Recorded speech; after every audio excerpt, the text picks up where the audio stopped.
Hi guys! So ito na nga, gaya nung nakalagay doon sa title, goodbye Mi Band 6, hello Mi Band 8. Kasi ito ba naman mabagsak sa loob ng 2 months na not more than 4 times. Ayun, so nasira siya. And nag-start na malaman ko masira nung parang every 2 days is mabilis mo lang malobat. Hindi na responsive yung screen. So nag-try ako mag-reboot. Pagkatapos ko mag-reboot, lalong napasama. Kasi yung screen niya is parang nag-AMOLED burn. Minsan plain white, minsan plain dark. Tapos yung battery life niya is parang 16 hours na lang, imbes na 4 days, tapos naging 2 days, tapos ngayon naging 16 hours. So hindi ko na siya magamit. And then recently, nung nilagay ko siya sa kamay ko, naramdaman kong umiinit. Hindi ko sabog, kaya tinagal ko na, hindi ko na chinurse na ako na. So right now, hindi ko pa alam kung ano gagawin ko doon. So kaya nga ako kumuha ng ganito, kasi mahirap yung hindi mo alam hindi mo natatak yung tulog mo, yung pulse rate mo, lahat. Kung nag-exercise ka recently, pang 5 araw ko na tumatakbo mo ngayon, wala akong tracker. Ang hirap malaman. Buti may app sa phone na may GPS, malalaman pa rin. Pero hindi mo makita yung heart rate mo, kung ano ba, kung okay ba yung tibok ng puso mo habang nag-exercise ka. So yun, nakaka-addict din siya. So kaya ako bumili nito. Binili ko ito sa Shopee, worth 1,999, pero mega discount plus free shipping. So nasa 1,700. Magiging ano nito for 1 year sa SPay later ko is parang 230. So again, lahat ito binibili ko, lang nag-sponsor sa akin. And maya lang ako sa utangin lang ito to. So again, unbox natin to. Share ko sa inyo yung experience. Kung may tanong kayo, mag-comment kayo. If kaya nyo tapusin yung video, baka may makita pa mga ibang bagay na gusto nyo alamin, comment nyo na lang din. So proceed tayo sa unboxing. Hey guys, so ito na, proceed tayo sa unboxing. Atensyon na kayo, nandito ako sa aking old school na table. I mean yung mothership na table ko. So ito kung maka-discarte ngayon sa baba. Nakita nyo kanina bago mag-start yung video, nakasuot yung work headset ko. So right now, nasa ship ako. Hindi ako nakapag-unbox kanina kasi late na nag-deliver ni Kuya. Bandang 5 na. And may schedule pa kami ng takbo ni girlfriend sa Fork. Yes, 5 days na kami nagtatakbo. Ang bigat ko na rin kasi nasa 57 kilos na ako. Tama ako na. Anyway, so ito na nga sa unboxing. Siyot ng lamesa ko. So yan yung item. Usual packaging. So linisin ko muna to. Actually, balatan ko na bago ko linisin. Sige, tuloy ko na itong pagbalat nito para sumbagsakan na lang. There you go. Alright. Para mas okay pala mag-unbox dito, no? Kasi medyo may space ako. Unlike yung sa baba, pangit yung point of view ng camera eh. So anyway, lilinisin ko muna to guys. Babalikan ko kayo. So yun na nga guys. Tanga-tanga ako. Hindi ko pala nakabit yung microphone. Kanina nasa leg ko pa. Hindi naman pala nakakabit sa X3. So anyway, yun na nga. Nalinisan ko na siya. Ito yung box. Yung mga nakasulat. Kung gusto nyong tawag dito, tingnan na lang or i-check is pwede din naman yung i-pause yung video. So yun yung mga details niya. Ano ba bang sabi dito? Ang model nito is M223981, 5 volts, 400 milliamps max yung input niya. Ano pa ba? Yeah, as usual, made in China to. Kasi made in China pala. Sorry kasi Mi Band nga naman, Xiaomi. And ito, kung kita nyo, kita ba? Or hindi? Yon, okay, kita na.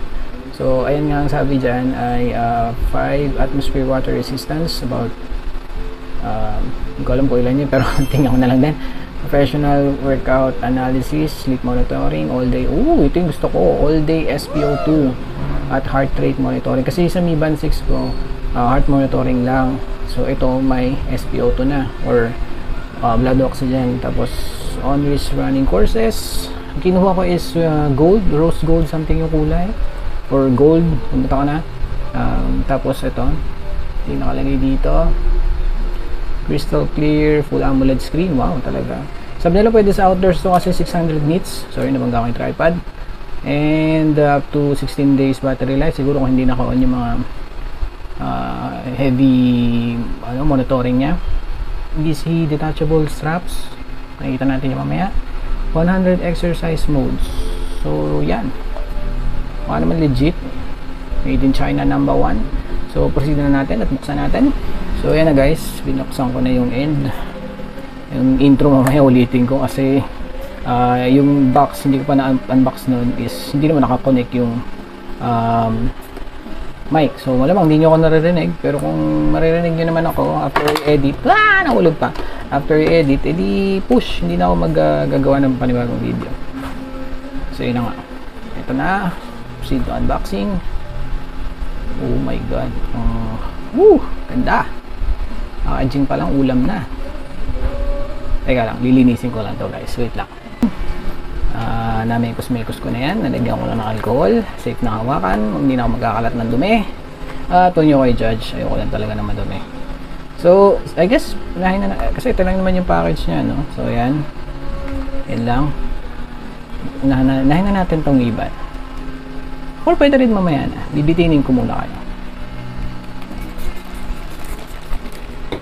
So, pati pala ito, in-sprayan ko na. Bangis, di ba?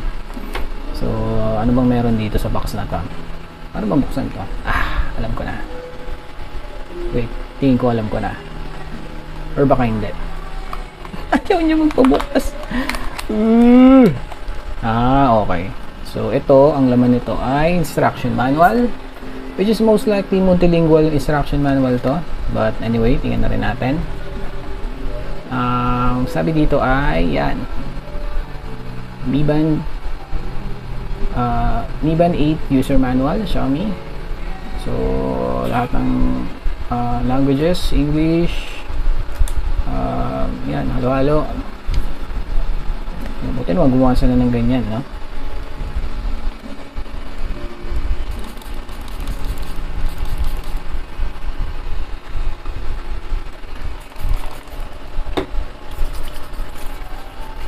Okay, next part is yung charging cable. So, yan na yun. Masasabi ko sa cable ay okay naman. Sakto lang ang nipis. Hindi naman mataas kasi ang watts nito sa pag-charge. May dalawang charging pin. Hindi siya katulad ng dating charging pin. So, USB-A. Pakita ko sa inyo comparison ng luma kong charger sa Mi Band 6. Okay, so ito yung charger na Mi Band 8. Okay, tanya naman. Yan, may sumisigaw pa sa labas. So yan yung sa Mi Band 8. Ito yung sa Mi Band 6. So ganoon din, type A to dalawang pins, pero parang mas okay ito. Yan. Anyway, kasi sabi ng mga ibang nag-unbox, madali daw mahugot yung charging ni Mi Band 8. Mabangga mo lang daw is para tatanggal lang. Kasi nga, liit ng base niya unlike dun sa isa below. So, we'll see. Again, let's proceed naman sa mismong watch. Teka lang. Ligo pa sa alcohol. May gusta. Ay magpabukas. Pala, in-order ko to sa Shopee. 1.9 or 1.8 yung bili ko, and then my mega discount voucher which is less 200 plus free shipping, so naging 1.7. 1 year to pay, size pay later, so naging plus 240 a month or 240 less a month. Hindi na masama. I mean, sabi ko nga sa inyo, hindi ako mayaman ako sa utang, and hindi ako ini-sponsor na ng kahit na sino para sa mga items. So nabili nito. Wait lang, the usual, babalik ako. Okay, welcome back guys. Ito na siya, nilinisan ko na. Parang na-change siya dito sa part na to. Hindi ko sure ba't ganun, pero nakalagay naman dito is Xiaomi. So ayan, kita nyo naman, Xiaomi. Andun yung charging pin, andito yung dalawang heart rate and SpO2 sensor, and okay naman yung wrist. By the way, ito yung ano niya, yung sinasabing detachable wristband. Kita niyo ba? Wait lang, shoot, namatay yung PC. May tumawag.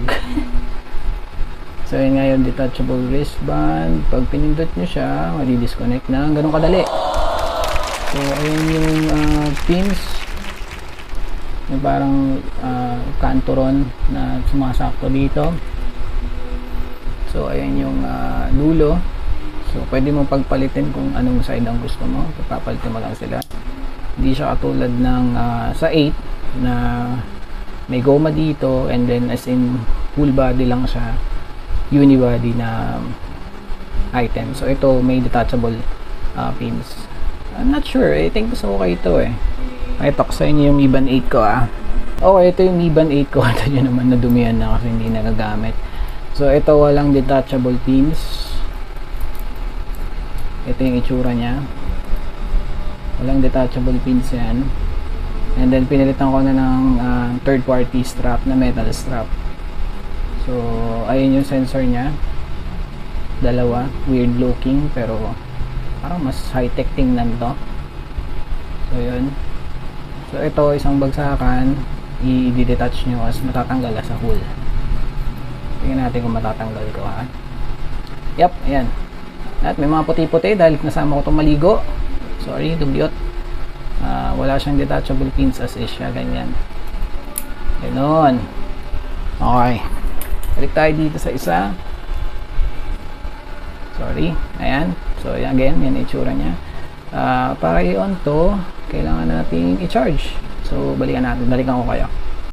Okay. So, ito na. Na-install ko na yung app. Para ma-connect nyo yung Mi Band is kailangan nyo lang i-plug sa charger. And once na na-plug nyo, meron lalabas na QR code na i-scan nyo para mag-connect automatically. Kaso, yung gamit kong app is Zep Life. Ang gusto niya palang app yung isa. So, yung isa ko na, dalawang app kasi yan dalawang klase ng Zep app. Yung isang Zep app na gamit ko is pang Mi Band 6. Tapos nung nakita ko available na yung bagong, ito nag-update na nga pala. Nung nakita ko yung bagong Zep na blue naman yung kulay, so in-install ko sa phone ko, umana sa Mi Band 6 kaso parehas ng app na yun hindi na gana sa Mi Band 8. So ang ginawa ko, kinuha ko yung manual, in-scan ko yung QR code, nagpunta sa browser, sabay punta sa Google Play Store, download ng app, which is ito na nga, ito yung Mi Fit. And then ayun na, pagka install nyo nung Mi Fit, scan nyo lang to, add device kayo. Mag-auto-detect yan. Kung hindi mag-auto-detect, hintayin nyo lang. Pag wala pa rin, i-scan nyo na lang yung QR code na lalabas dito. Tapos yun na, magko-connect na and magpo-prompt na yung update. So yun na nga. Ngayon, nag-update na siya. Ang bilis mag-download and nasa 10% na. So punta tayo sa main cam. Bigyan ko kayo ng mga tips and recommendation. So yun na nga, tapos na yung video natin. Nasa kamay ko na ang aking Mi Band 8. Again, ang size comparison niya is parang lumapad siya. Pero parang pumunggok naman siya. Kasi yung Mi Band 6 parang medyo pahaba. Pero makipis. Buhin na makipis. Ito naman, lumiit pero lumapad. So, gusto ko dito AMOLED siya. Tapos maliwanag siya. Tapos may auto brightness kasi yung Mi Band 6 walang auto brightness yun. So, ikaw mag-set ng 5 level ng brightness ang gusto mo. Ito, paano nga bang ginawa yung auto brightness? Ito, wait lang. Ayun, settings. Ayan, may auto brightness dito. Pag nag-custom kayo, ganito yung itsura niya. Ayan, ganyan. See this? Yes. So, huwag kayong mag-ganyan. Mag-auto kayo. Nakaset na yun ang auto. So, ayan. Yon. Sus, ang hirap palang basahin, no? Ano ko kayong gagawa ng to? Try ko mag-overlay, kung kaya. Tapos,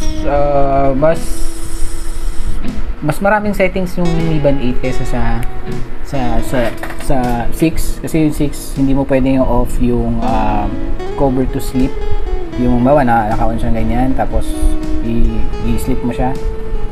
May option na i-off yung ganun sa Mi Band 8. Sa 6, permanently on. Yun yung isa sa mga signs din kung bakit nasira yung tupok may dumi. So dito, may isa sa mga signs kung bakit nasira yung 6 ko kasi ayaw niya nang gumana yung dito yung cover to sleep. Parang pag na-cover mo kasi yung screen ng more than 50%, mag-automatic sleep na yung parang naintindihan niya na, patayin na natin. Tapos may always on pala to. Yun yung isa sa mga maganda. Teka lang, nasa yung always on. Yun. So, not sure again kung nakikita niya pero ayan, may smart, may scheduled, and hindi ko pa na-try ito Sige, try natin yung smart. Okay, turning on, always on display, may have, nakakalahati daw yung battery life. Try lang naman natin Sige, i-cover to sleep. Ayan, ang always on. Hindi kita. Sige, gagawa ko na lang ng overlay ito para makita nyo. So, yun.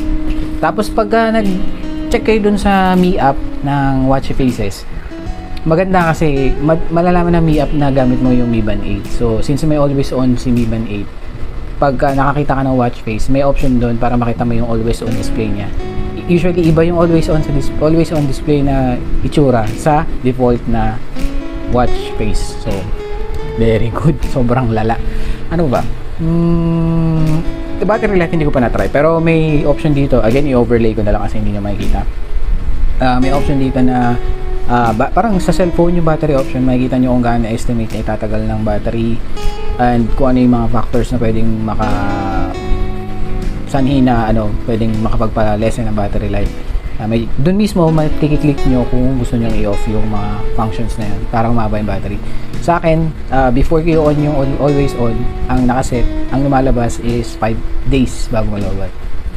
So imagine nyo lang kung lahat yun i-off nyo and itatrack nyo lang kung kailan nyo gustong i-track lahat naka-manual.